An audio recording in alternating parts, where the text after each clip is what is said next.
Swayam Prabha. Digital India. Educated India.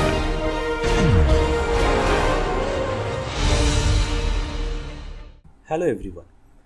In the past few lectures, we have seen the power of logic, especially the propositional logic and the predicate logic, and we have seen how to represent arguments in a formal way and how to mathematically deduce certain outcome or conclude in a deductive rule-based manner.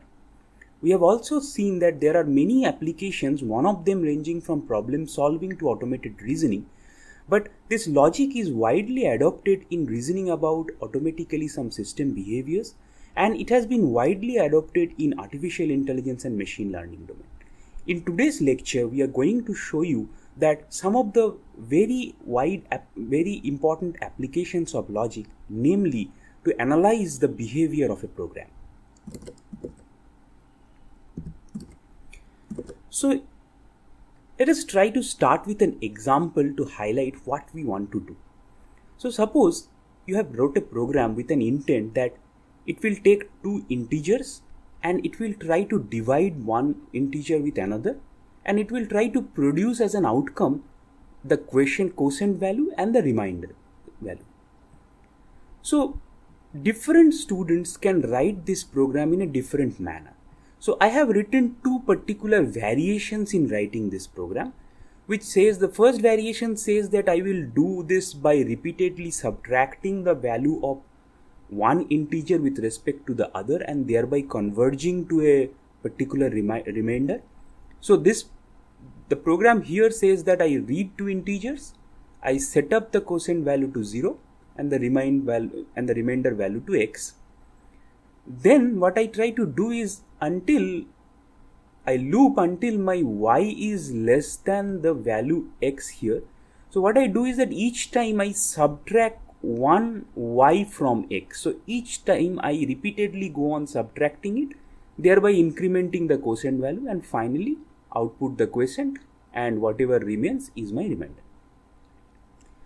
Somebody may also have written this program in a different way where they start by adding the value of y. So I do first y, then I go for 2y if x is more than or equal to 2y or not. In this way I go to a certain level where I could reach the value of x and I could find the remainder value with the difference. So you can easily understand that different possible realization or implementation can be possible for a program. But however, the intent or what you want to do here with this program remains the same, is the fact that you will try to read two integers and you will try to compute the quotient and also try to compute the remainder.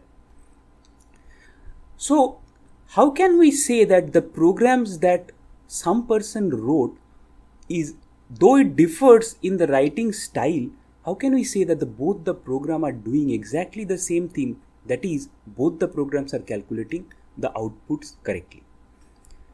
So to do that, we need to understand that what do we mean by our specification to hold on this program. And logic comes here to the rescue in terms of specifying what we want to check in both of these implementations. So we call these things as assertions, which tries to say that I take some value as input of x and input x and y. While my program gets executed through different sets of paths and I reach the output, I will try to check certain post conditions or another assertions. Now see one point here, since my program deals with x dividing y, so I may restrict my program to take y value to be 0 in order to disallow the undefined division with 0. So therefore, my input may have a precondition which says that y is not equal to 0, and in predicate logic we have seen that how we can represent it using a predicate called equal to y0 and put a not behind it. So this is a particular representation of the input precondition. At the output, with respect to the variables that I computed q and r, I would like to check whether x equal to q into y plus r. That is, I have correctly computed the quotient q and correctly computed the remainder r. So if this division correctly computes q and r, then this equality x equals to q star y plus r should be valid. As well as if it computes correctly, then my remainder should obviously be less than the value with which I am dividing. Here from this in this lecture I have used equal to denote the equality checking.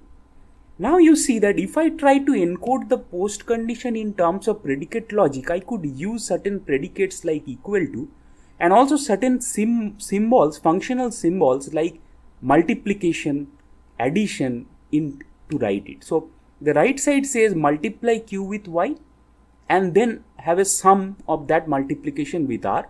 Check the equality of x with respect to that. So equality is a predicate, sum and mult are my functional symbols in predicate logic. And I also want to check whether y is greater than r. So gt is a predicate, as in the last class we have introduced such kind of a predicate.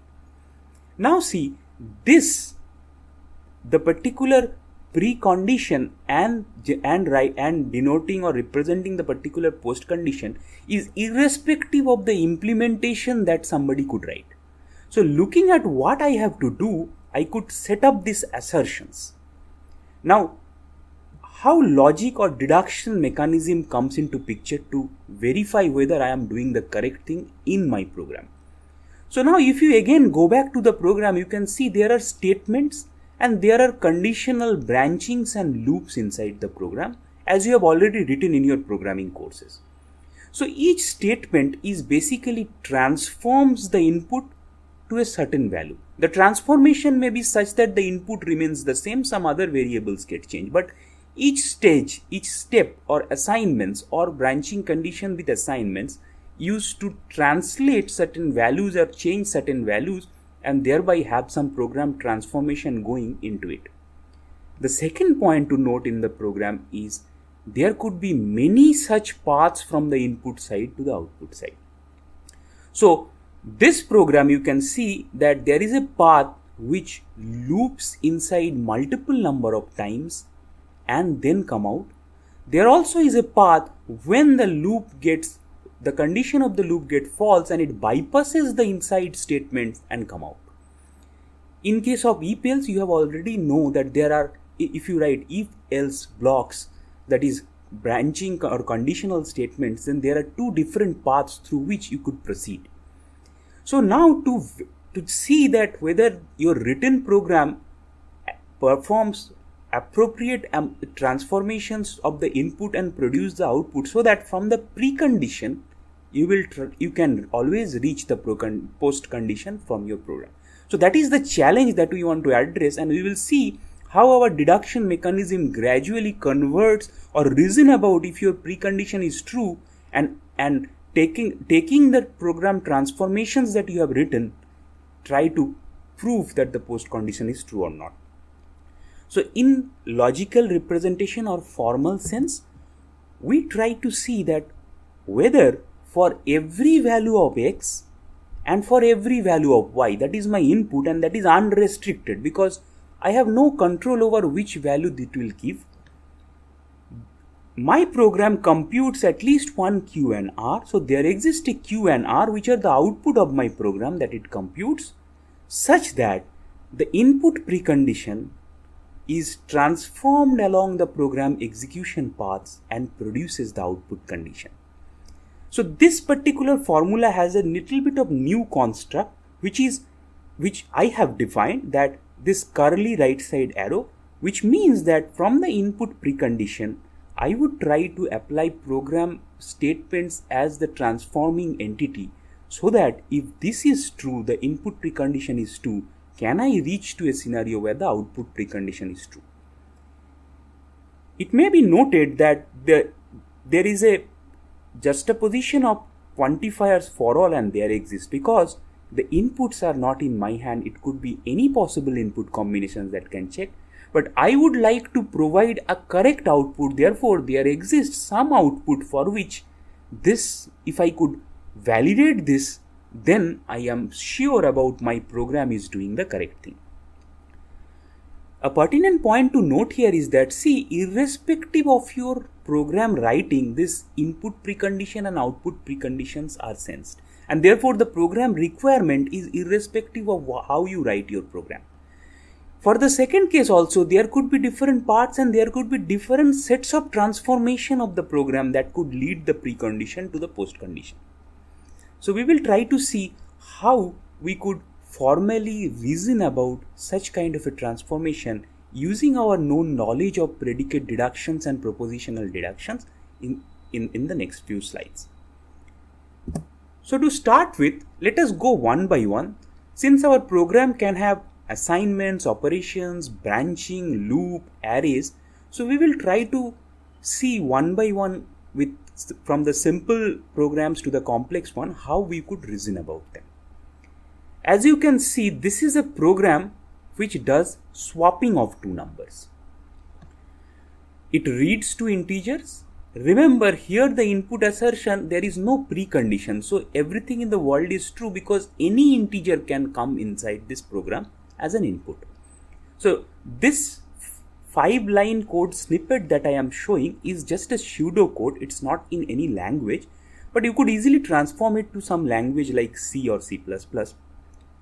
However, it says that there is a function which takes two inputs x and y and produces the output as transformed x and y, which basically swaps the value.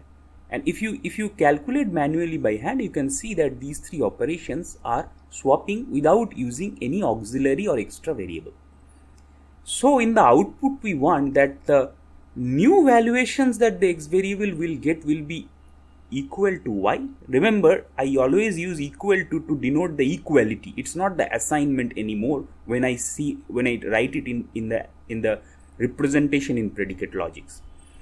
So this says that the output value that x obtain should be equal to y, and the output value that y obtain should be equal to x. Again, the requirement we can express using the similar kind of predicate logic constructs with some improvisation from my side, which is the transformation of the program, that we want to say for all inputs there exist certain output valuations which can produce the swapping of the input values. Now let us try to dig down a little bit that what do we mean by executing a program. So from the beginning of this lecture, I am telling that each of this statement is a transformation that is being carried out, and that transforms my input preconditions towards the output. So we need to understand what this execution means symbolically or formally in order to devise the truth value or the value of this particular requirement.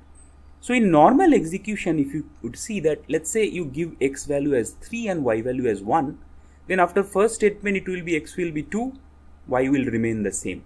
After line number 2, this statement, x will remain the same because only y is becoming x plus y. So y now will become 2 plus 1, which is 3.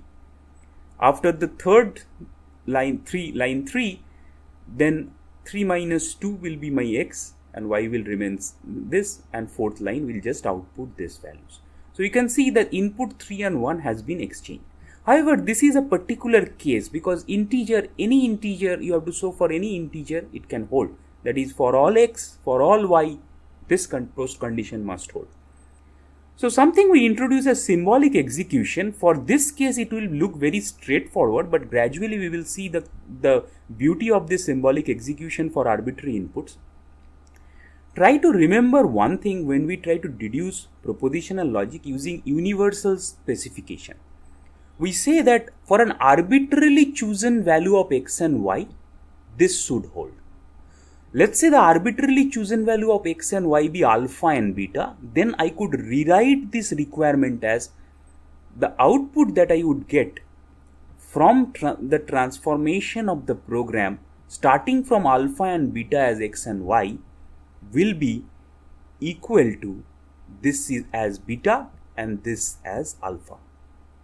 So therefore, my symbolic execution starts with an arbitrarily chosen value for all quantifiers that I can always do to prove something in predicate logic, as we have seen.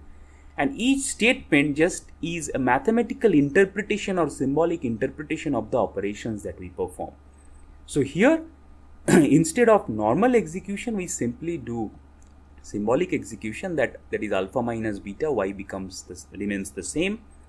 The second step changes the y as alpha minus beta plus beta, because it is doing x plus y. The previous step, x is alpha minus beta and y is beta, so it transforms it into alpha. This step says y minus x, so y is now alpha in the previous step. X is alpha minus beta, so when you do that, you will get beta. So therefore, I can see that if I could try to use predicate logic universal specification and arbitrarily choose certain values and try to deduce through the transformations in the program, I am getting the values which is swapping from what the values that I start. So this is the essence by which we will try to prove every possible execution paths in the program leading to particular outcome or not. There are certain complications that will arise because in loops there are many such paths. Sometimes you have to reach at a fixed point to have this kind of notations to apply. We will see that. So for this case, initially what we assume that x and y arbitrarily can be chosen an initial value alpha and beta. We say that the verification condition from the input assertion to the output assertion, we write these as VC I to O, that is from input as assuming that I is true. With respect to this transition, I am trying to prove whether O is true or not. So therefore, I is true means this. With the program transformation, I see that the program transformation makes my new x. First, it makes alpha minus beta as the x, and then it tries to make alpha minus beta plus beta here, minus alpha minus beta, which is this part, which is my new x that is being outputted. So this whole part captures the program transformation of these three statements with respect to the new value of x. So the new value of x after program transformation in line number 1 to 3 gets alpha minus beta plus beta minus alpha minus beta. And I want to verify whether this is equal to beta or not. Indeed, this is the case as per the program transformation. So this is basically my arbitrarily chosen initial value beta. So this part holds, and also I can see program transformation has made the changes in y variable and make it to alpha. So this alpha equal to alpha, this equality also holds. So therefore, I can now conclude with respect to this symbolic execution of program transformation that for all x, for all y, I could transform it in such a way that the output that I get is the swap value. Let us try to see another example. So this example is, instead of having simple statements and operators, we have conditional branching here. So it says it also does the swapping, though not like without using any variable extra jugglery we have eliminated. It swaps using some temporary variable t. It reads two integers. It swaps only if the first integer value is more than the second integer value. Then it just have a temporary variable to store x, then y is stored to x, and then again the temporary variable value to y. So these three statements swaps it, and we get an output x and y. Now the first observation is to find out the precondition and to find out what we want to verify irrespective of this. So our intent is, before writing the program, our intent is that we will like to swap when x greater than y happens. We will like to not swap and keep it intact when this condition does not happen. So therefore, whenever x less than equal to y, I will try to keep my updated output same as the original input, or I will like to swap it. So or here means that this condition doesn't hold. So you could also mention here, like I have mentioned here, x less than equal to y as in this clause. You can mention here x greater than y and this, but this does not change the meaning, because since we are reasoning about alternative paths, so either this will be taken or that will be taken. So it is indeed an exclusive OR in this case.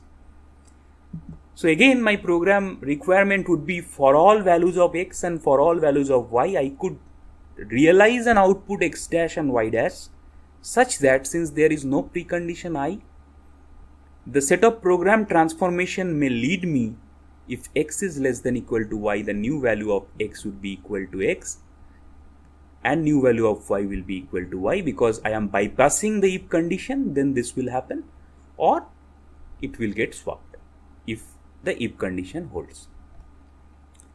Now let us see how we could reason about this. Again, universal specification, simplification of universal specification as per predicate logic, we could arbitrarily choose certain initial values of x and y. Let's say these are alpha and beta.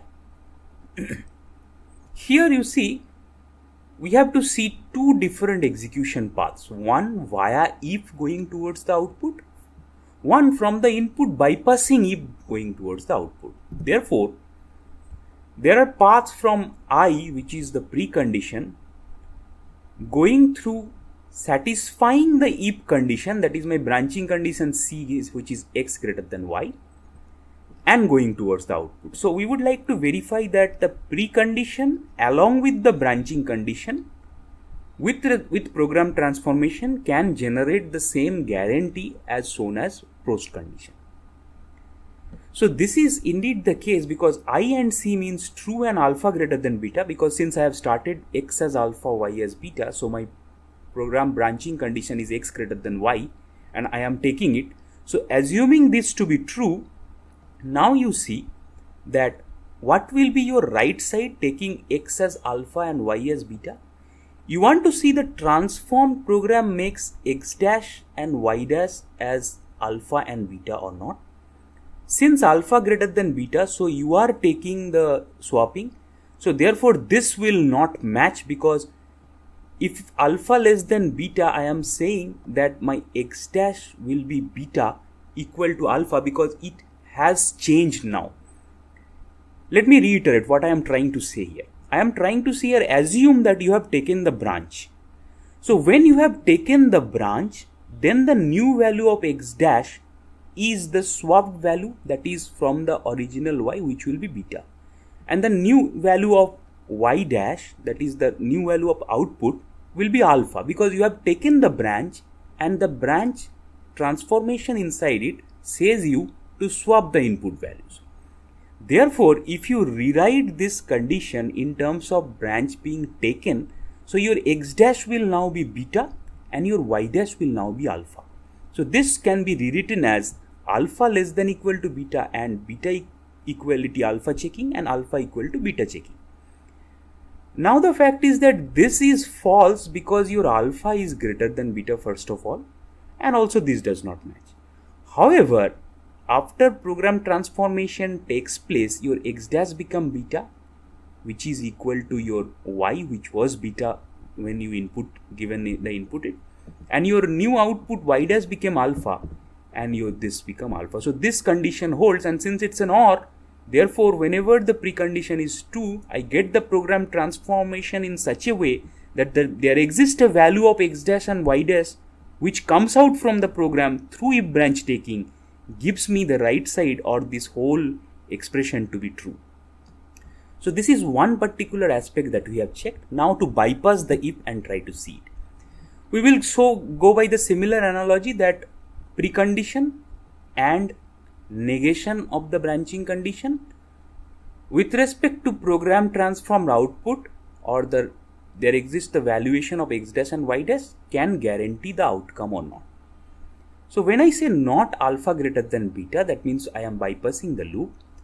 Then what happens in this program is that I am not swapping the values.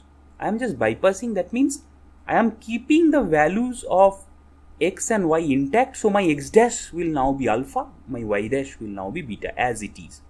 So I just replace it here, x dash as alpha, y dash as beta. Here x dash as alpha, y dash as beta. Now see, if this is true, then not alpha greater than beta means alpha less than equal to beta. So this is true. And as you can see, these equalities are true. So the left side brown color part is true now. whereas the right side part may be false, but we have an OR. Therefore, the program transformation with the condition failing also leading us to the desired outcome.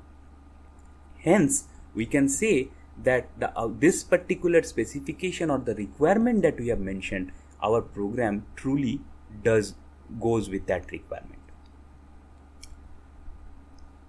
So here you can easily see, since there are two different execution paths which could transform the program from input to output, we need to check two different logical deductions which takes two different paths and transforms the program in a two different way. Let us proceed with the next set of examples, which is looping and iteration. So when we try to write loop in the program, here things are a little bit more interesting. So as you see, I have taken an example of a program that you already can assume that it is a program to compute the factorial. What I do is that I read an integer n.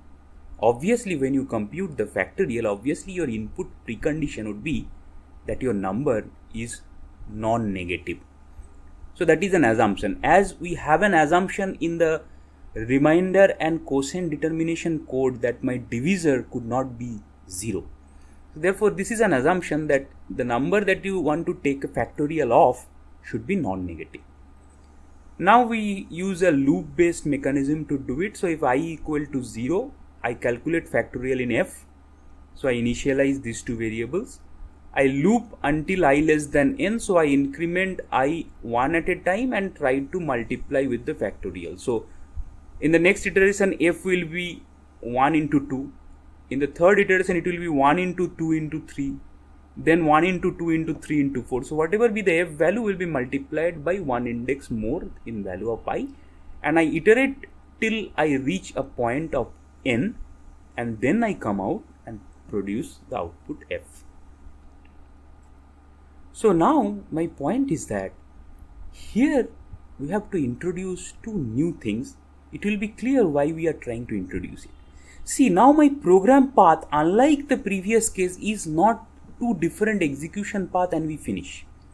Here the program path is a path that reaches up till the loop, a path that could reiterate in some structured way inside the loop, and a path that can falsify the loop condition and come out and reach the output.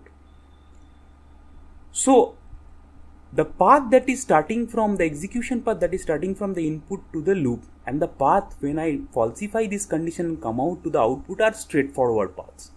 However, there is a invariant or loop invariant which tries to keep me inside the loop and do the same thing again and again. Therefore, we need to understand what do we mean by loop invariant and need to figure out a very important loop invariant so that we could justify what is happening inside the loop. Here, as per our intent, we can see we are computing at every iteration the value of f is nothing but at iteration I, whatever be the value of I, after this two statement execute and you go for the next iteration of the loop, you get f equal to I factorial. And obviously your I should be less than equal to n. Why I put equal to though there is here? Because I am saying that what happens after these two statement gets executed and you come back here. So there will be a point where you will get I equal to n and come back here, then come out. So the loop invariant is a particular condition which always remains true inside a loop, and therefore the condition says that at ith iteration, after the statements inside the loop gets executed and I go back and start or come out of this loop, take that decision, just before that my invariant could be f equal to I factorial and I less than equal to n. Obviously the loop condition C is I less than n, we have seen it. And the outcome here is very straightforward, that is the post condition. We want f should be equal to n factorial, or we would rather check the equality of f with n factorial or not. So this is very interesting, that how we could transform the program paths and try to see whether the precondition is leading towards f equal to factorial n.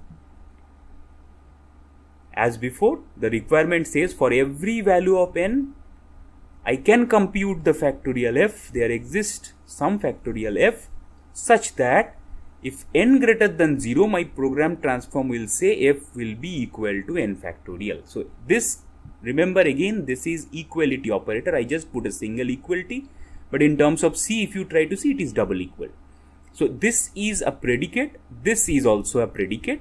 For simplification, I am writing this using the colloquial mathematical symbol. You could have written this g greater than equal predicate n comma 0.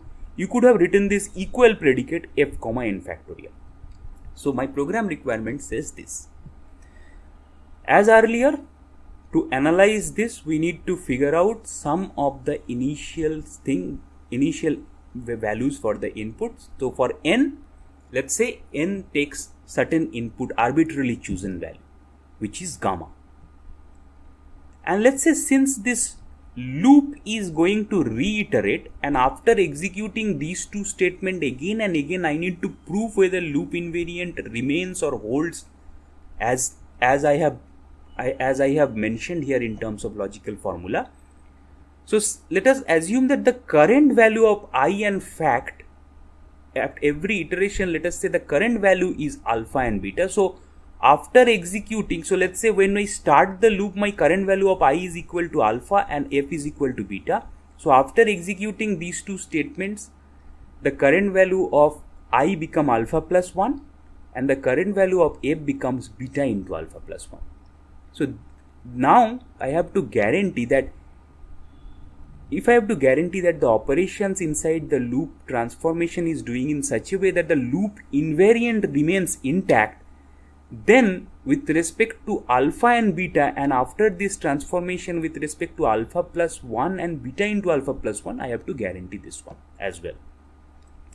Let us see. We will see this very minutely. First thing first, so from the input, with respect to these initial statements, I would try to see whether I could reach the loop invariant condition or not. So this is I called from I to L. So if I is my input precondition, through the set of transformation statements up to L, can I see whether the loop invariance is true. So the loop invariant should hold when you start the loop. It should hold up till you are in the loop. When you come out, I have to check for different thing. So when to start the loop, let us see where we can start the loop with the invariant being true or not. So our n is gamma. So therefore this, if you try to see this condition, our gamma is greater than equal to 0. This is our precondition because n has been supplied as gamma. My precondition says gamma greater than 0. Now this says I equal to 0 and f equal to 1 and I reach the loop point. So here if I supplement f equal to 1 and I equal to 0, then I see that the post condition, that is the loop invariant condition that I want to reach here, is 1 equal to factorial 0 and I less than equal to n, which is 0 less than equal to n, that is gamma, which has been supplied as an arbitrarily chosen input. So definitely these, given that this is true, the statements of the program transformations make my loop execution loop invariant statement as this. So this is obviously true. So from I to L, I could reach or I could validate that the transformation is taking me this and the loop invariant condition holds for the initial part. Now, iteration within the loop. So there are two ways that I come and reach at a point where my loop invariant starts to become true. I iterate over these two statements so that at the end of executing these two statements, before jumping to next iteration, I also find my loop iteration be true. Therefore, I want to justify whether the loop iteration, the loop invariant, along with the condition of the loop, with the program transformation statements that are inside the loop, guarantees the loop invariant for the next iteration as well. So what does this mean is the fact that what is your L when you start executing this loop? So you arbitrarily take an I as alpha and f as beta.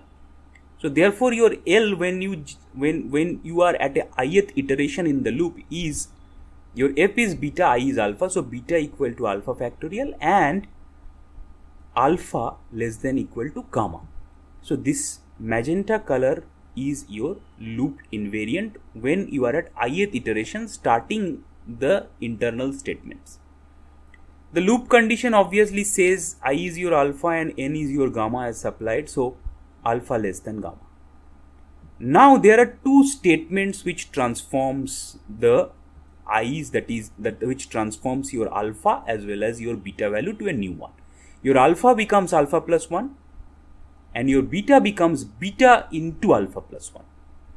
So therefore your beta will now be, after you execute this two and try to start for the next iteration, your beta would be alpha plus 1 into beta, where your earlier beta was alpha factorial, so this will be alpha plus 1 factorial. So assuming this to be true, executing these two loop statements, I would try to see where I reach. So assuming this to be true, executing these two statements, I see beta equal to alpha plus 1 into beta. I assumed beta to be alpha factorial, I replace it here and got it alpha plus 1 factorial. Here my alpha become transformed with alpha plus 1, and since alpha become transformed with alpha plus 1, I can see here that there are two conditions, alpha less than equal to gamma and alpha less than gamma as my preconditions to be true. These two together imply that obviously alpha less than gamma, it could not be equal to, otherwise this whole thing will fail. So therefore alpha plus 1, if alpha gets incremented by 1, it should be at most gamma, that is less than equal to, will come in. Now you can see that this is nothing but we have reached the loop invariant again after executing this and preparing for the next iteration. So my f was the new beta, which is alpha plus 1 factorial, and I has changed to alpha plus 1, so alpha plus 1 less than equal to gamma. Hence we can say that if the loop condition is satisfied and I iterate on this loop at an arbitrary iteration I equal to alpha, I can guarantee that the loop invariant will remain the same. Now the final part, that sometime after executing inside it, you will reach to a condition and the condition will be failed. This will be failure and you come out and produce the output. So your loop invariant was true, but your condition failed. So how can this happen? Your loop invariant became true and you are incrementing by 1, so at a certain point of time I will be equal to n, and that point of time this will fail. So I need to guarantee whether the loop invariant along with the negation of the condition with the program transformations that I have. For this case I do not have anything, just I report the output. When it fails I come out and report the output. I want to see whether when these two happens I can guarantee that my output is n factorial. So let's say, what does it mean when the precondition loop invariant as well as negation of the loop condition is happening? So loop invariant says the arbitrary value of f is beta and I is alpha, so beta equal to alpha factorial, as well as alpha less than equal to gamma. This is my loop invariant, and my condition now fails, which says that not of alpha less than gamma. This condition not means that alpha is greater than equal to gamma. Now try to see these two. Alpha less than equal to gamma and alpha greater than equal to gamma only gives me that my alpha is equal to gamma. Here the program transformations are nothing because I come out of the loop and do output. There is no particular statement that transforms. Unlike in this case, I have to calculate with respect to my statements. So here alpha less than gamma and alpha less than equal to gamma and alpha greater than equal to gamma gives me alpha equal to gamma. If I try to see beta equal to alpha factorial and alpha equal to gamma, gives me beta equal to gamma factorial. So therefore, the outcome, the arbitrary value of factorial that I have chosen as beta is equal to gamma factorial, which is the arbitrarily chosen n. Hence I can conclude that for this set of execution paths that I have verified by or analyzed, the program is behaving correctly. Just a clarification here, this should be f, this is a mistake. because my variable in the program is f, so I and f are alpha and beta respectively. So this is how we proceed on proving the loops or iterations. Complicating a little bit more, let us see how we do with arrays and indexing along with the loops and branching all together. So this is the program or the set of constructs that you widely used in your programming language. It has everything. It has statements, expressions, conditions, branching, everything, as well as arrays. So if you look carefully in this pseudocode of this program, you will see that this program computes a minimum element location in the array. So the intent of writing this program is to compute that if I have given an n element array, I will output a location or index in that array where that particular element in that index is smallest among all. So let's see how we do it. So we read the total number of elements. We read the every element in the array. Then we initialize some index as 1 and we say that our smallest position is 1 and we loop till the nth point.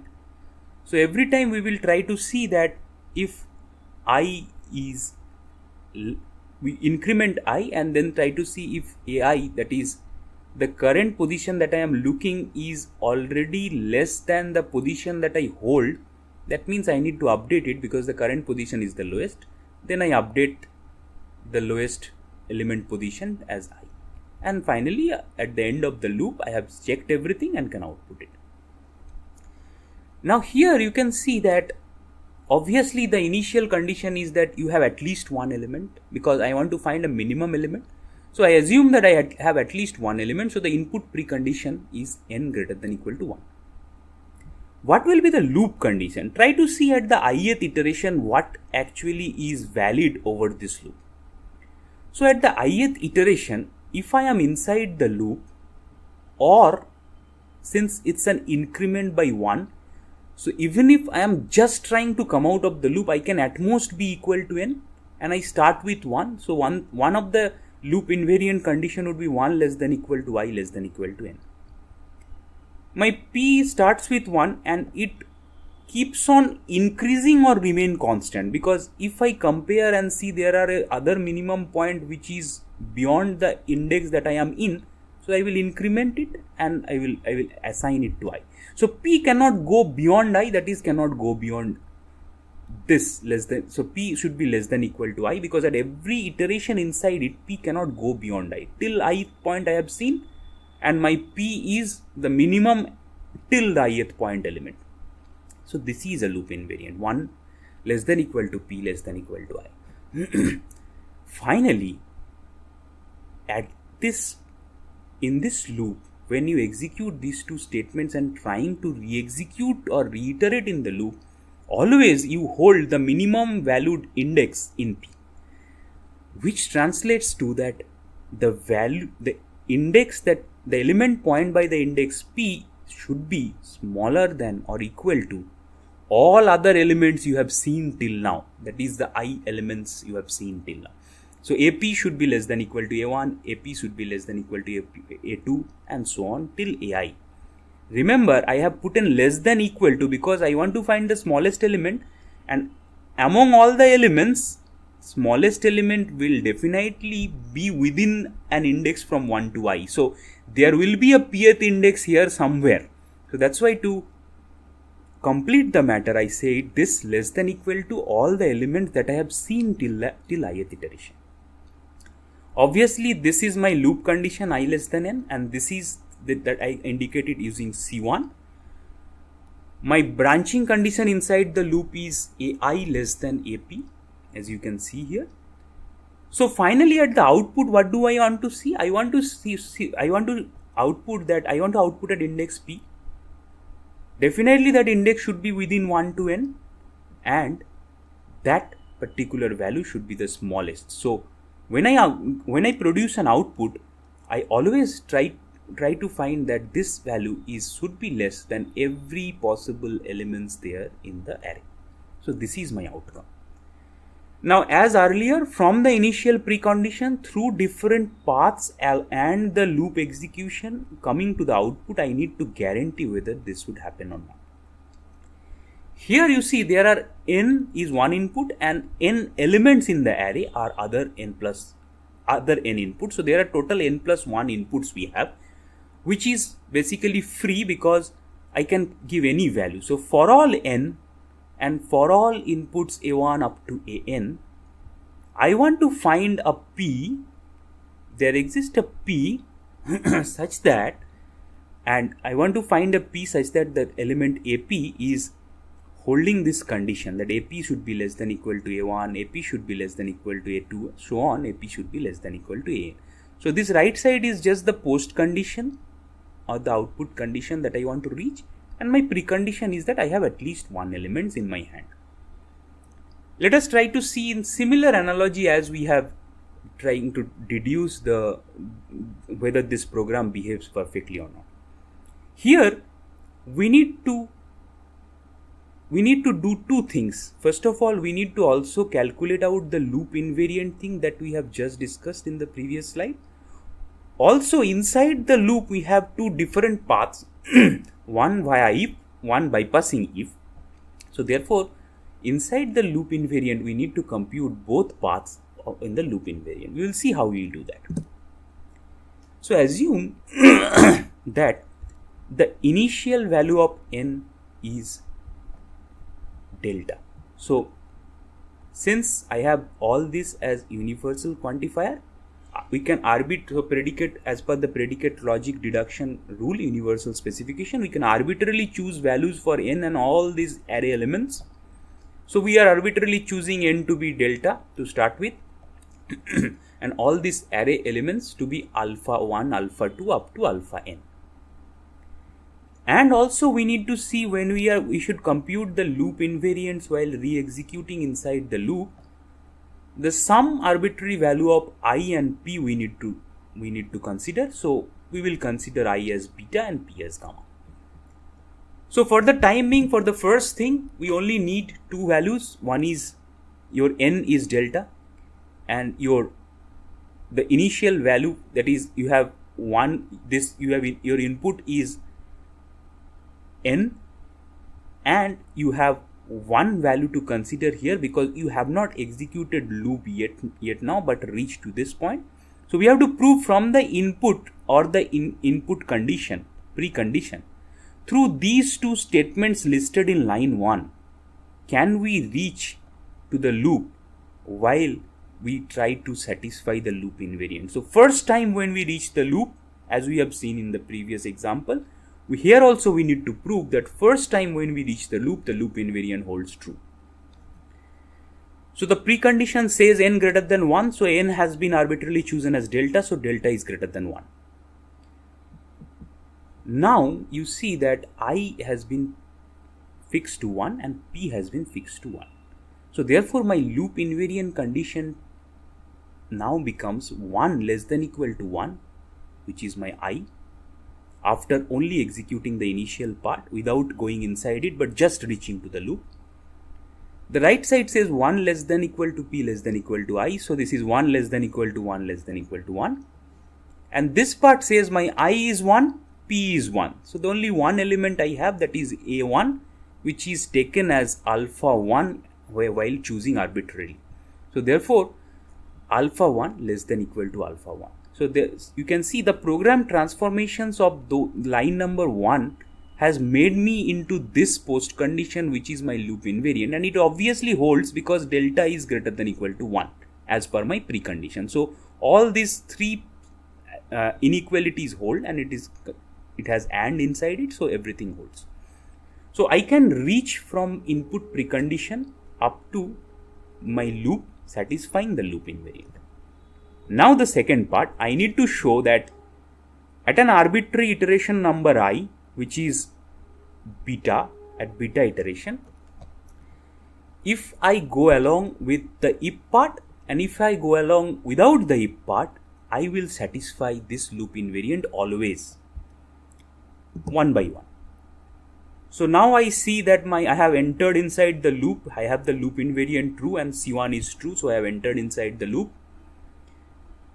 I will go through the loop with if part to be true and also reach at a point where my loop invariant satisfies. So I have my loop invariants holding and I take condition 1, that is I take the loop. I take the if condition inside the loop. All the program transformations within it will reach after the execution of all the statements inside the loop will take me to a point when this loop invariant also holds again. So now if you try to see what is your L, see, I started with an arbitrary value here, arbitrary iteration number I equal to beta, and I have my P equal to gamma. So my loop condition will be that 1 less than equal to beta less than equal to delta, which is my input supply. So this is what is the precondition loop invariant. Similarly, you will get this 1 less than equal to gamma, which is P value arbitrarily chosen, less than equal to beta, this is I value. And I also have precondition as A gamma, because my P is gamma, is less than equal to every element from A1 to AI, my I is beta, so this. So this magenta says the loop precondition at an arbitrary position where I is equal to beta and P equal to gamma. This says the condition 1, I being beta and N being delta, it is beta less than delta, which is the loop condition C1. This says the if condition to be true, which is alpha beta plus 1 less than equal to alpha gamma, because my I is beta. So this particular condition says that I am inside the loop. Sorry, this would be beta, because my I is beta and I want to say that AI less than AP. Therefore, this should be A alpha less than A gamma, because I is my beta initially.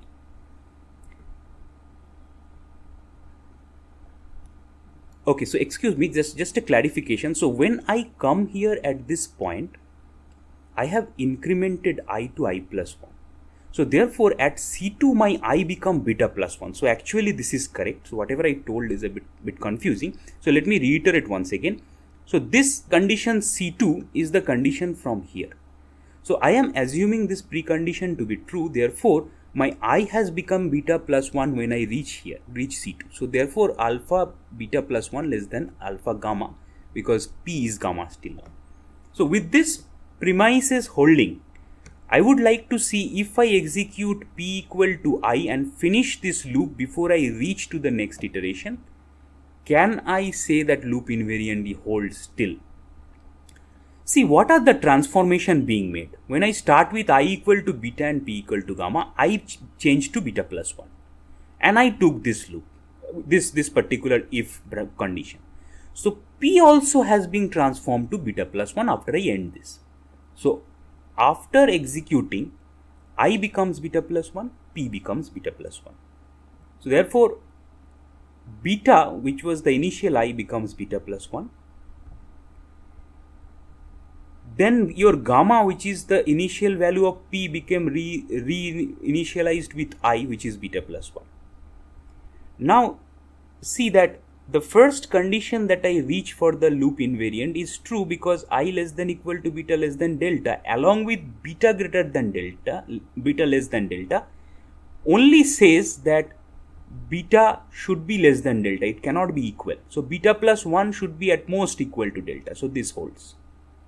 With this condition and this condition, I can say this holds after program transformation. This is obvious to hold because beta has changed to beta plus 1 and I have assigned gamma, that is my P, after program transformation as the same. So this holds. Now see that the revised condition for the last thing becomes this AP is now become beta plus 1, because P has changed to beta plus 1. Now why this holds? Because earlier you have shown that A1 to A beta is more than your A gamma, which is more than your A beta plus 1. Therefore A1 to A beta should be more than equal to your A beta plus 1. if you also take in a beta plus 1, therefore a1 to a beta along with a beta plus 1 should be more than or equal to a beta plus 1. Therefore, I can say that with an arbitrary iteration value I equal to beta and p equal to gamma, executing through the if path and coming back after executing the loop and coming back to the initial position, the loop invariant holds. I leave it to an exercise to see that without executing the if path also the loop invariants hold. So here the only change here is in the brown color part, where you see there is a change in the condition of the loop. You can easily guarantee after transformation that the loop iteration holds. And finally, with the loop condition to be true and I becoming n, that is, you are exiting the loop, and you have to justify that this happens. So when your loop condition becomes, when your loop invariant becomes true and the loop condition fails, since after this condition in the loop fails and you come out of the loop, there is no statement, I can directly say that this will imply. So if you look here carefully, that I equal to beta, n equal to delta, and p equal to gamma, so this relation is my invariant that I started with. And my loop condition failed, so not beta less than gamma, because I less than n is the condition. I is arbitrarily chosen beta and n is delta. So this will happen. So now you can easily see that if this is the case, it means beta greater than equal to delta, this whole thing means. Whereas this one says beta less than equal to delta, therefore beta must be equal to delta, first of all. With this 1 less than equal to gamma less than beta, if I replace beta as delta, I will get 1 less than equal to gamma less than equal to delta, because just now I proved beta equal to delta. So this is the first condition here in the outcome. Here I have proved beta equal to delta already, so this I can have a1 to a beta as a1 to a delta, which is greater than equal to a gamma, which is this. So therefore, I have shown that there are three major steps in program transforming and executing and analyzing formally. That first of all, you have to see whether for the universal quantifier you will try to take a value arbitrarily chosen for n and for a1 to an, and then try to see you can reach through the initial phase of the transformation from the precondition and satisfy the loop invariant.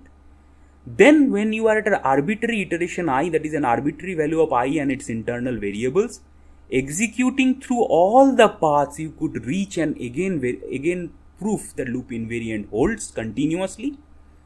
Finally, when your loop invariant holds and you falsify this statement, you come out of the loop, proceed towards the output, and then you have to prove that the final outcome or the output post condition also holds. Here in our cases there are no statements beyond the loop. If there is a statement beyond the loop, then it is not this straightforward that from the input precondition I can directly deduce this outcome. I have to also see what the transformation make changes in the variables. I need to put those in, then only I can prove it if your program is correct.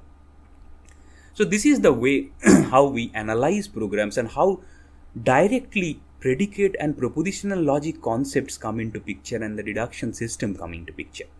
Remember, all these things are complicated if your program becomes more complicated, and the number of paths in the program, if it increases, then all this reasoning will be much more complicated. So therefore there are research nowadays also going on to make this more efficient, make this automation more efficient, and to apply this over various programs. With that backdrop in mind, we can see at least one practical implementation of whatever concept we have learned, that is in verifying or analyzing the program that you write till now. So in summary, we could, if you summarize all the mathematical logic lectures that we are doing over past four classes, that we have studied propositional logic first to start with, which encodes Boolean logical formulas with Boolean propositions and connectors and or not imply. It interprets over finite combinations of truth values of propositions. So if there are n propositions, you have 2 to the power n number of truth values possible. We introduced the notion of validity and satisfiability to determine the outcome and its truth value, whether the formula is valid, invalid, satisfiable, unsatisfiable. We have also seen that propositional logic has certain limitations to express some quantifications or associations. Therefore, we went to learn the predicate logic, which adds with propositional logic a set of quantifiers, a set of Boolean predicates, and a set of functions which are non-Boolean value based. And it interprets over a domain of value over these functions and predicates using universal generalization and specification rules to come up with a deduction system. And we have also found out that this predicate logic has immense power to represent all possible computable and logical functionalities. Further, we have also seen that this is not the end. We need to have higher order logic where we will allow the quantification of predicate and function names there.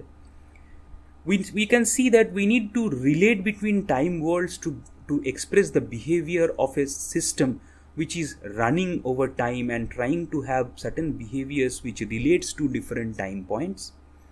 So there is some logic named temporal logic to do that.